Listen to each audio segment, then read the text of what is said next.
नमस्कार, स्वागत है आपका न्यूज 80 पर। मैं हूं आपके साथ गौरव चौटाला।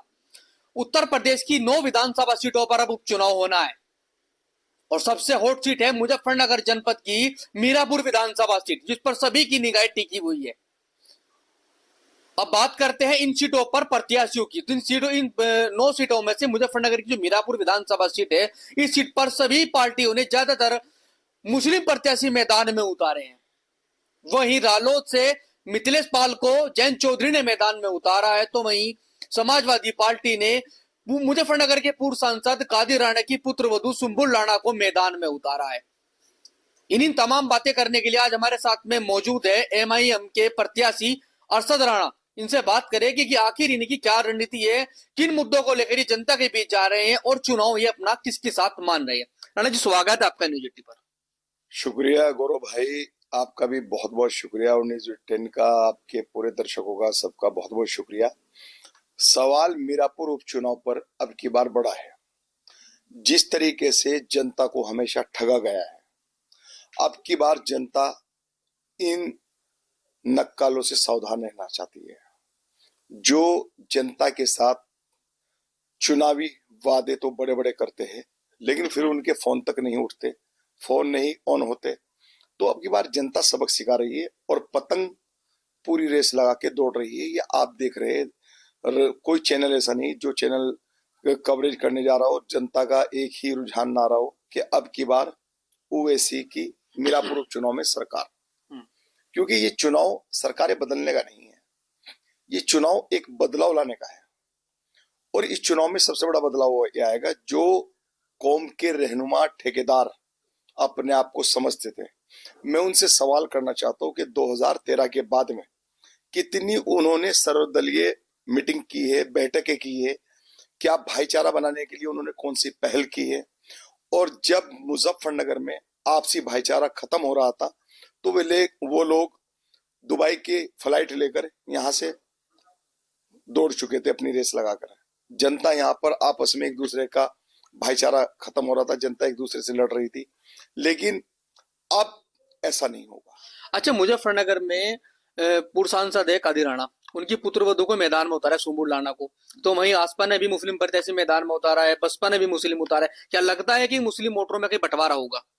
मैं उस कादिर राणा को जानता था जो चुनाव में बड़े बड़े वायदे करके लोगों के साथ में एक प्यार और सौहार्द का काम करते थे। मैं उस कादिर राणा को नहीं जानता जो 2013 के बाद में और अब तक किसी भी मामले में सड़कों पर उतरकर या अधिकारियों से मिलकर कोई भी उन लोगों का मुद्दा नहीं उठाया जिन लोगों के ऊपर रहनुमाई और आप अपनी हुकूमत समझते हैं, जिन लोगों को आपने अपने घर का एक तरीके से ये समझा कि तुम्हारी चौपाल के सजे हुए लोग हैं।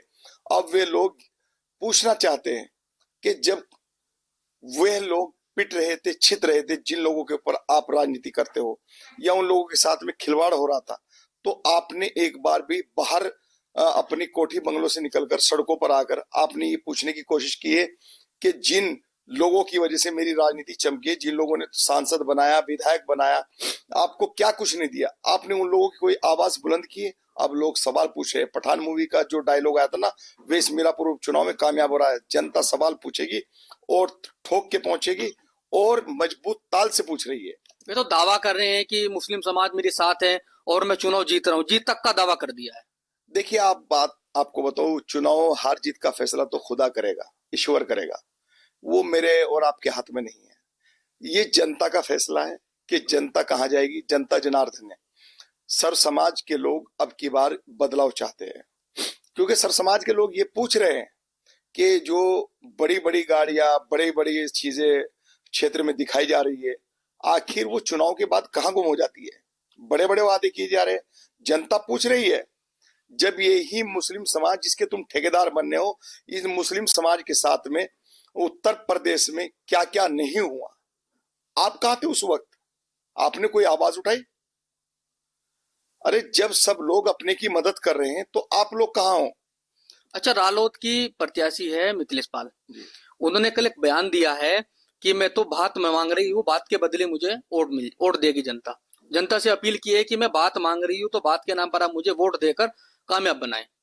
देखिए, आपको बताऊं, मैं भात लेने से पहले उससे पहले एक बात और सोचनी पड़ती है कि भात जब लेते हैं तो उसके बाद में जो दिया जाता है वो देने वाला कौन है उसे भी जनता देखेगी। ये राजनीतिक जुमले हैं, जुमलों में अच्छे लगते हैं, जनता के बीच में नहीं। मिथिलेश पाल को पता है कि चुनाव जो है एमआईएम पार्टी से है और एमआईएम पार्टी का जो प्रत्याशी है अरशद राणा, वे पूर्ण तरीके से मजबूत तरीके से फील्ड में है और चुनाव सीधा सीधा, क्योंकि इस चुनाव में सबसे बड़े जो बात है, इस चुनाव में वे जुमले नहीं चलेंगे।